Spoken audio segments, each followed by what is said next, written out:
नमस्कार।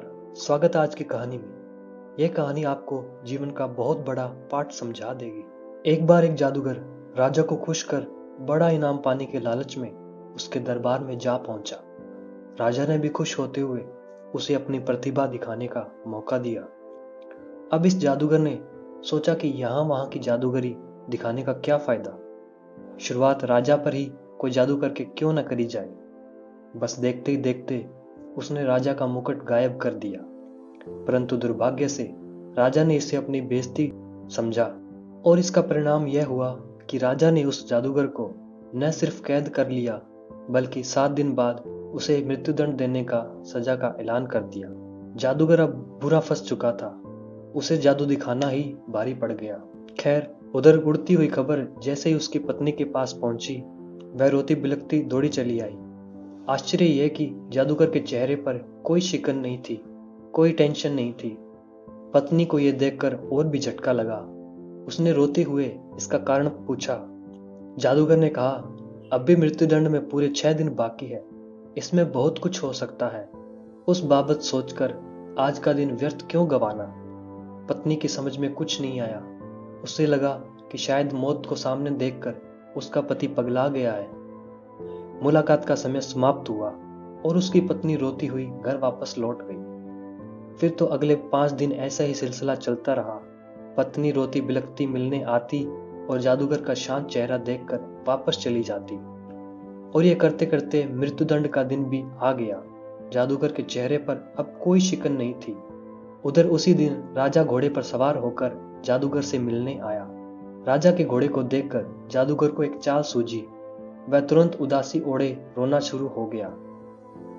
यह देख राजा बड़ा तन गया। उसने जादूगर से कहा कि मेरा मुकुट तो बड़े शान से गायब किया था, आज मौत सामने देखकर शान क्यों हवा हो गई। जादूगर बोला, नहीं महाराज, ऐसी कोई बात नहीं है। मैं मौत से नहीं डर रहा बल्कि उसके समय को लेकर दुखी हूं।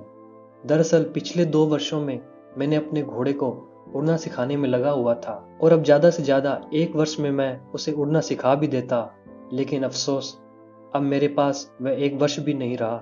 बस इसी बात से मैं दुखी हूं। जादूगर के मुंह से उड़ने वाले घोड़े की बात सुनते ही राजा को लोभ पकड़ा। यदि उड़ने वाला घोड़ा मेरे पास आ जाए तो मैं फिर युद्ध में कभी नहीं हारूंगा। सो उसने पासा फेंकते हुए कहा, यदि मैं तुम्हें 1 वर्ष दे दूं तो। राजा को अपनी बिछाई जाल में फंसता देखकर मन ही मन जादूगर बड़ा खुश हुआ, परंतु चालाक पूरा था। सो बोला बड़े शांत भाव से ही, तो मैं उड़ने वाला घोड़ा आपको समर्पित कर दूंगा महाराज। लोभी राजा बोला, तो ठीक है, तुम आज से आजाद हो, पर याद रखना सिर्फ 1 वर्ष के लिए। यदि 1 वर्ष में तुम मुझे वह घोड़ा नहीं दे पाए तो मैं तुम्हें मृत्युदंड दे दूंगा। बस जादूगर को आजाद कर दिया गया। खुशी में जादूगर घर पहुंचा। घर पहुंचते ही वह चौंक गया। घर में मातम छाया हुआ था। आसपास के लोग भी एकत्रित हो चुके थे। हर कोई ये मानकर चल रहा था कि उसको मृत्युदंड दे दिया होगा। सब जादूगर की पत्नी को सांत्वना देने और उसे संभालने को एकत्रित हुए थे, लेकिन इधर जादूगर को वापस आया देखकर सब आश्चर्यचकित हो गए। और जब उसने बताया कि राजा ने उसे छोड़ दिया है तो मातम तत्क्षण खुशी में बदल गया और फिर कुछ ही देर में सब अपने अपने घर को लौट गए। इधर एकांत मिलते ही पत्नी ने पूछा कि यह चमत्कार कैसे हुआ। जादूगर ने तनते हुए घोड़े वाली बात बड़े विस्तार से बता दी। यह सुनते ही पत्नी फिर उदास हो गई, रो भी पड़ी। वह जानती थी कि उसका पति एक झूठी कहानी सुनाकर आया है और जब 1 वर्ष बाद पोल खुलेगी तो मृत्युदंड मिलेगा ही। उसने जादूगर से कहा कि यह तो पूरा 1 वर्ष अब इसी चिंता में गुजरेगा। जादूगर ने उसके सर पर हाथ फेरते हुए कहा, पगली, 1 वर्ष बहुत लंबा समय होता है। उस दरमियान हजारों नई घटनाएं घट सकती हैं। सो अभी तो मैं जो 1 वर्ष हाथ में है उसे मस्ती से गुजारें। और ऐसा ही हुआ। 6 महीने बाद राजा ही मर गया और उसके अगले 3 महीने बाद उसका घोड़ा भी चल बसा। अब कैसा मृत्युदंड।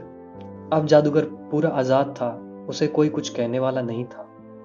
इस कहानी से हमें यह शिक्षा मिलती है कि दरअसल यहाँ घटने वाली हर घटना लाखों पिछली घटनाओं का जोड़ है, और जब लाखों घटनाओं का जोड़ है तो उन लाखों घटनाओं पर निर्भर भी है। अब ऐसे में जो घटना घटी ही नहीं, उसकी चिंता करने से ज्यादा मूर्खता और क्या हो सकता है। आप भी गौर करेंगे तो समझ जाएंगे कि आपकी अधिकांश चिंताएं काल्पनिक हैं।